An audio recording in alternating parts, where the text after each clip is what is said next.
దీనికి నేను 100% అగ్రీ చేస్తా. బికాస్ నేను మాదాపూర్ ట్రాఫిక్ పిఎస్ లా వర్క్ చేసిన ఫీల్డ్ ట్రాఫిక్ మార్షల్ గా. నేను రాయదుర్గం నుంచి అటు ఎన్ఐఏ యశోద దాకా నా పాయింట్స్ ఉంటుండే, నేను అన్ని చేస్తుండే. సో ప్రతి సైబర్ టవర్ జంక్షన్ కానీ మన రాయదుర్గం మెట్రో చెరువు ఇవన్నీ దగ్గర చాలా దగ్గర నేను చూసాను. ఒక్క వెహికల్ ఆగిందంటే కిలోమీటర్ వరకు ట్రాఫిక్ జామ్ అయ్యేది. అక్కడ హైటీ హబ్స్ ఉంటాయి, చాలా ఒకటే టైంకి అన్ని వెహికల్స్ వచ్చేస్తారు. ఇంకా పబ్లిక్ మైండ్ సెట్ ఎలా ఉంది తెలుసా, చదువుకున్నారు అందరూ కానీ లోపల ఏం లేదు. నిజం ఫ్యాక్ట్ చెప్పాలంటే ఎందుకంటే అందరు కంపెనీ కోసం అని చెప్పి పెద్ద పెద్ద కార్లు చేస్తున్నారు. కార్లు ఒక్కటే పర్సన్ ఉంటాడు, ఎగ్జాక్ట్లీ. In vehicle 1%. అవును చాలా మంది ఉన్నారంటే అగ్రి. అలా కార్లు ఒకటే పర్సన్, వాడు ఒక్కడే వస్తాడు, దానివల్ల చాలా ట్రాఫిక్ అవుతుంది. ఆ కార్ ఎక్కడంటే అక్కడ ఆఫ్ చేస్తాడు. సిగ్నల్స్ ఒక్కరు రూల్ ఫాలో కాదు. నా ఫోన్ లో నేను దాదాపు రోజుకి 200 ఫోటోలు తీసేటోను. 200 చిరాలు మీరు 200 చలాన్లు మా హైయర్ ఆఫీసర్ కి ఇచ్చేటోళ్ళము, వాళ్ళు చలాన్లు వేసేటోళ్ళు. ఇంకా స్పెసిఫిక్ రూల్స్ ఏంటంటే ఆటో డ్రైవర్స్ ఒక్కరు ఒక మాట విన్నారు. ఆటో డ్రైవర్స్ వాళ్ళ ఇష్టం ఉన్నట్టు ఎక్కడంటే అక్కడ ఆపడము, ఆ డ్రైవింగ్ అని ఫ్రీ లెఫ్ట్ బ్లాక్ చేయడం, సిగ్నల్ పడ్డా గానీ జాంతా నాకేంది ఆ ఫోటో తీయించుకోండి. వాళ్ళు ఏం చేశారంటే ఆటోస్ రెంట్కి తెచ్చుకుంటారు, వాళ్ళు బిజినెస్ చేసుకొని ఆటో నెలకింత కట్టుకొని మిగతా డబ్బులు సేవ్ చేస్తారు. ఒకవేళ చలన్ పడ్డా కానీ ఆటో ఓనర్ కి పడుతుంది, మాకేం పడదు అన్న తోటలో వాళ్ళు ఇష్టం ఉన్నట్టు చేస్తారు. ఆటోలో కూడా మాక్సిమం 4 మెంబర్స్ కూర్చోవాలి. వాళ్ళు 8 to 9 మెంబర్ పీపుల్స్ ని అలా పెట్టి తీసుకుపోవడం, ట్రావెలింగ్ చేయడం. ఓకే. ఏంటంటే వాట్ అబౌట్ గూడ్స్ వచ్చే వెహికల్స్ ఎట్లా? గూడ్స్ మాత్రం చాలా హెవీ. చిన్న పోగు ఆటోలు అయితే దాదాపు కొన్ని టన్నుల బరువు వేసడం, అది టర్నింగ్ చేయడంలో స్లిప్ అయి పడిపోవడం కానీ చాలా యాక్సిడెంట్స్. 2 వీలర్స్ కూడా నైట్ టైం కాగానే మా దగ్గర మాదాపూర్ లా ఐటీసీ కోయినూరు దుర్గం చెరువు సైడ్ పెద్ద పెద్ద వెహికల్స్ వేసుకోవడము, స్టంట్స్ అని అవన్నీ. యూత్ చాలా, అది 3 o'clock షిఫ్ట్స్ అయిపోతే వాళ్ళకి. ఓకే. షిఫ్ట్స్ అయిపోయి వస్తారు, సిగరెట్లు చాయ్ తాగుతారు, రైట్ అక్కడిక్కడ చేయడం. ఏ వెహికల్ వస్తుందో ఎవరు వస్తారో అర్థం కాదు అసలు. ఓకే. మాకు ట్రాఫిక్ లా ఉన్న నించొని డ్యూటీ చేస్తుంటే ఆ ఎండకి మనకి మాకు వచ్చిన ఏడుపు పబ్లిక్ అర్థం కాదు అసలు.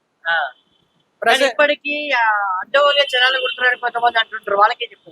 చలాన్లు వేసేది మేము వాళ్ళ కోసమే, మా కోసం కాదు, మా జీతాల కోసం కాదు, మా డిపార్ట్మెంట్ పోలీస్ డిపార్ట్మెంట్ కోసం కాదు, ఎవరి కోసం కాదు. వాళ్ళు ఆ చలాన్లు భయపడైనా రూల్స్ ఫాలో అవుతారని చెప్పి. ఇప్పటికీ చూడండి, అంత పెద్ద సిటీలు ఉంటది అక్కడ, మా హైటెక్ సిటీ మాది.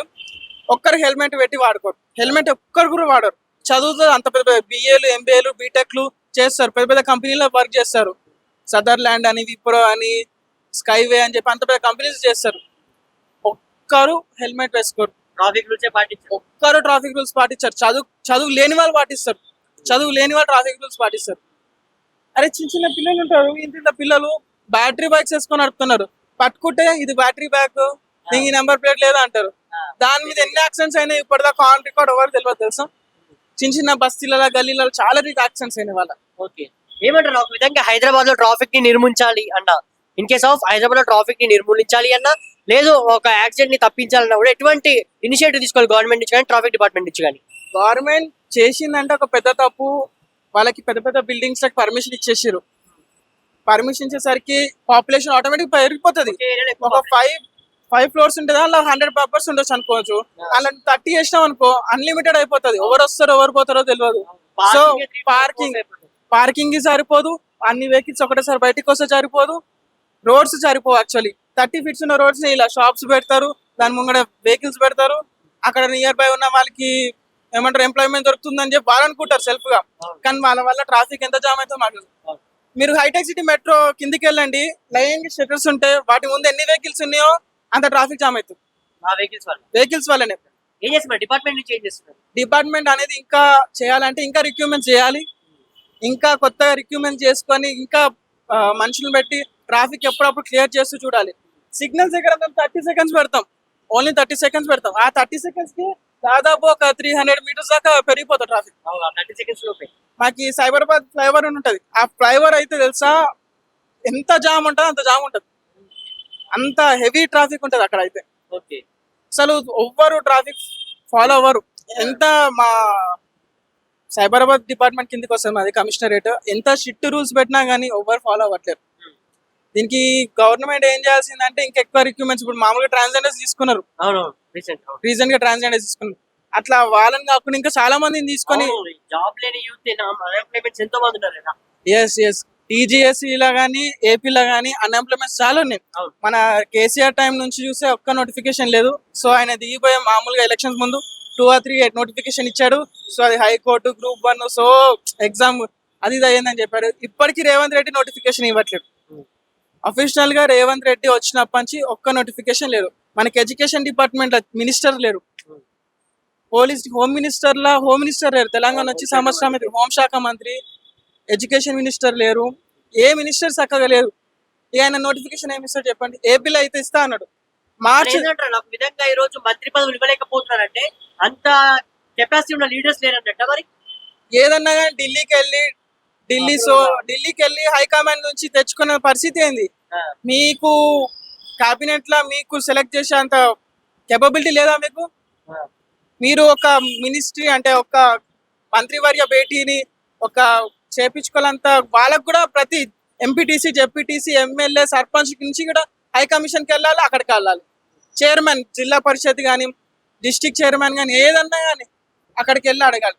ఎందుకు ఢిల్లీకి వెళ్ళాలి? ఎందుకు మీరు ఇక్కడ నుంచి చేయలేరా? ఏవి సెంట్రల్ గవర్నమెంట్ మీద ఢిల్లీలో ఉండేది? లేదు. సెంట్రల్ గవర్నమెంట్ మీద ఢిల్లీలో ఉన్నది. సోనియా గాంధీ చెప్పాలి, చేయాలి. సోనియా గాంధీ, ఖర్గే, మల్లికార్జున్ ఖర్గే చెప్పాలి, చేయాలంటే అది కాదు కదా. మేము మీకు ఓట్లేసినాము. We are giving to right to choose the peoples to rule the Telangana. మీరు చేయాలి. వాళ్ళకేంది? వాళ్ళకి ఓటేయలేము మేము. సోనియా గాంధీకి వేయలేము, రాహుల్ గాంధీకి వేయలేము, మల్లికార్జున్ ఖర్గే రెడ్డికి ఇష్టం. వాళ్ళు ఎందుకు చేయట్లేరు? వాళ్ళు ఎందుకు అడగాలి వాళ్ళకి? సో మీ పార్టీ రూల్స్ మీకు ఉంటే అఫీషియల్ గా మేమేమనట్లేదు. జస్ట్ ఇన్ఫర్మేషన్ వేయండి, మీరు ఇక్కడ ప్రోగ్రామ్ ని కంటిన్యూ చేయొచ్చు కదా. అన్ఎంప్లాయ్మెంట్ చాలా పెరిగింది తెలంగాణలో. చిన్న చిన్న పోస్టులకు కూడా చాలా కాంపిటీషన్ పెరిగింది. మార్చ్ 30 వరకు VRO, forest beat officer, VRA చాలా పోస్టులు ఇస్తా అన్నాడు. ఆర్టీసీలో కానీ ఎలక్ట్రికల్ డిపార్ట్మెంట్ లో కానీ ఎలాంటి విధంగా పోస్టులు అనేది రాలేవు ఇప్పటిదాకా. గ్రూప్ 3 అన్నాడు, గ్రూప్ 4 అన్నాడు. ఏ విధంగా మళ్ళీ కులగణన అన్నాడు. దానివల్ల పోస్ట్ పోన్ చేస్తూ వస్తున్నాడు. ఈ నోటిఫికేషన్ ఇవ్వాలన్నా కానీ ఢిల్లీకి వెళ్ళి అడగాలి. మాకు జాబులు మాకు ఇవ్వండి. తెలంగాణ వచ్చింది నియమాలు, నిధులు, ఉద్యోగాలు అని చెప్పి వచ్చిండు. దీనిలో కూడా అల్లి వాళ్ళకి అడగాలంటే ఏంది మాకు అర్థం కావట్లేదు. ఏమంటున్నా దాదాపు సంవత్సరాలు దాటి 2 సంవత్సరాలకు మనం అడుగు పెడతా ఉన్నాం. ఇప్పటికీ స్థానిక ఎన్నికలు లేవు, ఊర్లో సర్పంచ్ లేరు. వాళ్ళు పదవి కోల్పోయిన తర్వాత ఏదో అక్కడ ఉన్నటువంటి స్థానికంగా నడిపిస్తున్నారు కానీ ఇప్పటి వరకు ఎలక్షన్ మూవ్మెంట్ అయితే రాలేదు. ఏమంటారు? దీన్ని ఏ విధంగా చూసుకోవచ్చు అంటారు రాష్ట్ర ప్రభుత్వం? స్థానిక మాది మహబూబ్ నగర్ డిస్ట్రిక్ట్, మా చిన్న పల్లెటూరు మాది. మా ఊర్లో సర్పంచ్ లేడు. నేను పుట్టి పెరిగినప్పని చూస్తున్నా మా ఇంటి ముందు ఒక సీసీ రోడ్ లేదు. ఒక సీసీ రోడ్ లేదు మా ఇంటి ముందు. ఇప్పటికి అదే మట్టి రోడ్, అదే గతుకుల రోడ్ ఇప్పటికి లేదు. ఏమనంటే సర్పంచ్ లేడంటారు. సర్పంచ్ వస్తే అది కాదు ఇది అంటాడు. సర్పంచ్ లేకపోయేసరికి స్థానిక ప్రభుత్వ ఉద్యోగస్తులే లీడ్ చేస్తున్నారు. గ్రామీణ వ్యవస్థని, సచివాలయాన్ని వాళ్ళే చేస్తున్నారు. ఎటువంటి ఫండ్స్ వస్తున్నాయో ఎటువంటి పోతున్నాయో తెలియదు.